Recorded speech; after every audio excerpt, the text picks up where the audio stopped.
Good morning students. आज ये हमारा फर्स्ट लेक्चर है लेसन नंबर 4 का। आज हम स्टार्ट करने वाले हैं चैप्टर 4। चैप्टर का नाम है रिटायरमेंट और death of A partner. Retirement हो या डेथ हो, यहां पर नंबर ऑफ पार्टनर्स क्या हो जाते हैं? कम।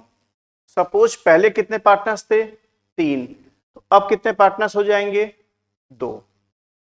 तो यहां सबसे पहले मैं बात करूंगा रिटायरमेंट की, क्योंकि अपना जो चैप्टर नंबर 4 है उसको 2 अलग अलग पोर्शंस में डिवाइड किया गया है।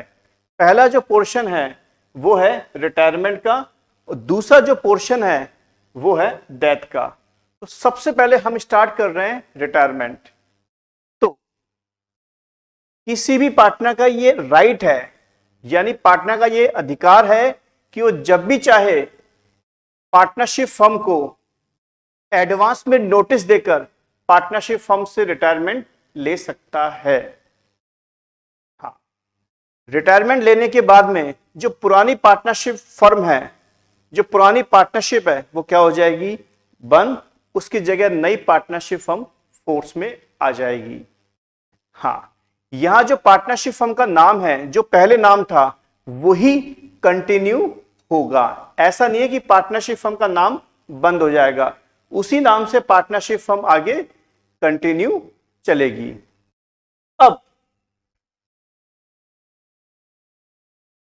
यहां हम देखने वाले हैं कि रिटायरमेंट में जो पार्टनर पार्टनरशिप फर्म से छोड़ के जा रहा है उसको क्या क्या मिलना चाहिए। सबसे पहली बात, ये कुछ मेन पॉइंट्स हैं जो उसको मिलने चाहिए। सबसे पहला, शेयर इन गुडविल, यानी जो पार्टनर पार्टनरशिप फर्म छोड़ के जा रहा है उसने 10 साल 15 साल 20 साल पार्टनरशिप फर्म में मेहनत की है, अपना टाइम डिवोट किया है, तो पार्टनरशिप फर्म की जो गुडविल है उसमें रिटायरिंग पार्टनर का जो शेयर है वो उसको at the time of retirement मिलना ही चाहिए। Second, share in reserves, partnership firm में जो भी एक्यूमुलेटेड प्रॉफिट्स हैं, जो बैलेंस शीट के लायबिलिटी साइड में होते हैं, वो नेचुरल बात है सारे पार्टनर्स के हैं। तो रिटायरमेंट के समय जो पार्टनर रिटायरिंग पार्टनर है उसको रिजर्व में जो भी उसका शेयर है वो उसको मिलना ही चाहिए। And share in revaluation of assets and liabilities, यानी जो भी पार्टनरशिप फर्म के पास में असेट्स है और जो भी लायबिलिटीज है उसका रिवैल्यूएशन होगा, उसमें जो भी प्रॉफिट होगा या जो भी लॉस होगा उसमें रिटायरिंग पार्टनर का शेयर होगा। अगर रिवैल्यूएशन पे प्रॉफिट हुआ तो रिटायरिंग पार्टनर का जो शेयर है उसको पे किया जाएगा, और अगर पार्टनरशिप फर्म को लॉस हुआ at the time of revaluation तो जितना लॉस हुआ उसमें रिटायरिंग पार्टनर का जो शेयर है वो उसके अकाउंट से कम कर दिया जाएगा। तो ये 3 पॉइंट्स ऐसे हैं जो रिटायरिंग पार्टनर को मिलने ही चाहिए।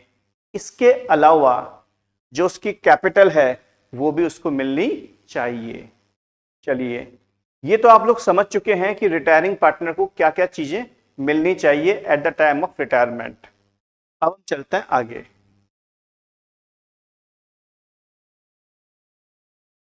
Accounting problems. देखो, अपने सब्जेक्ट का नाम ही क्या है? अकाउंटेंसी। तो जब भी किसी पार्टनर का रिटायरमेंट होगा तो हमें कुछ ना कुछ अकाउंटिंग प्रोसेस अप्लाई करना पड़ेगा। तो जो हम लोग अकाउंटिंग प्रोसेस फॉलो करेंगे उसमें हमारे सामने 6 प्रॉब्लम्स आएंगी जो एक एक करके हमें डिस्कस करनी है। तो जो सबसे पहली प्रॉब्लम है वो आपके सामने है, calculation of new profit sharing ratio and gaining ratio. यानी सपोज पहले कितने पार्टनर्स थे? 3, एक्स वाई जेड। एक्स का क्या हो रहा है? रिटायरमेंट। तो एक्स के रिटायरमेंट के बाद पार्टनर्स बच कौन गए? वाई और जेड।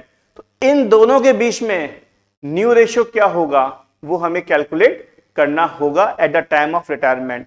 इसके अलावा रिटायरिंग पार्टनर जो है वो जा रहा है तो उसका शेयर वाई को मिलेगा या जेड को मिलेगा, कितना कितना मिलेगा उसकी भी कैलकुलेशन हमें करनी होगी। तो सबसे पहली जो प्रॉब्लम है वो मैंने आपको बताई अभी, calculation of new profit sharing ratio and gaining ratio की हमें कैलकुलेशन करनी होगी।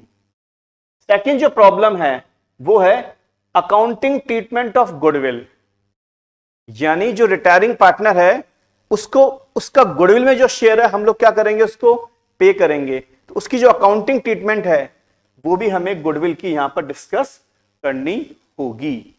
Next point number third, accounting treatment for revaluation of assets and liabilities.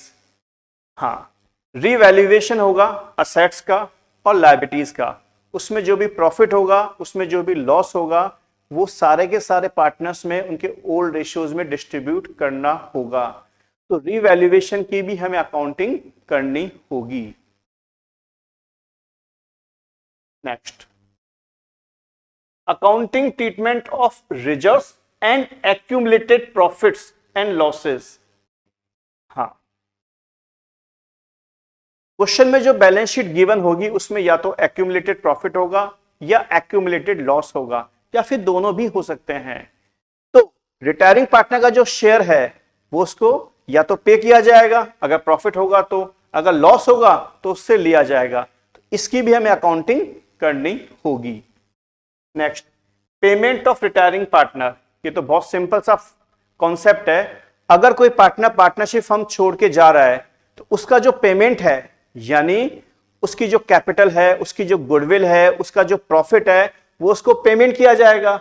अब पेमेंट करने के दो तरीके होते हैं, पहला उसको लमसम पेमेंट कर दो, दूसरा उसको पेमेंट करो इंस्टॉलमेंट्स में। तो ये अपनी प्रॉब्लम नंबर 5 है जो हम लोग डिस्कस करेंगे। लास्ट प्रॉब्लम,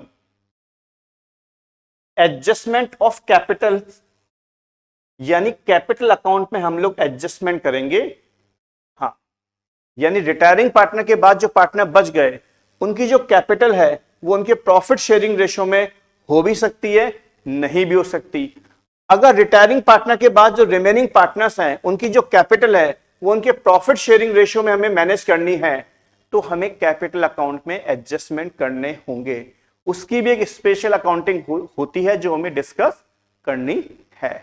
तो टोटल मिला के कॉन्सेप्ट ये है, इस पूरे के पूरे चैप्टर में हमें 6 प्रॉब्लम्स डिस्कस करनी है। जैसे हम लोग 6 प्रॉब्लम डिस्कस कर लेंगे हमारा ये चैप्टर, ये टॉपिक कंप्लीट हो जाएगा। पहली जो प्रॉब्लम है मैं आपको रिवाइज करवा रहा हूं, calculation of new ratio and gaining ratio.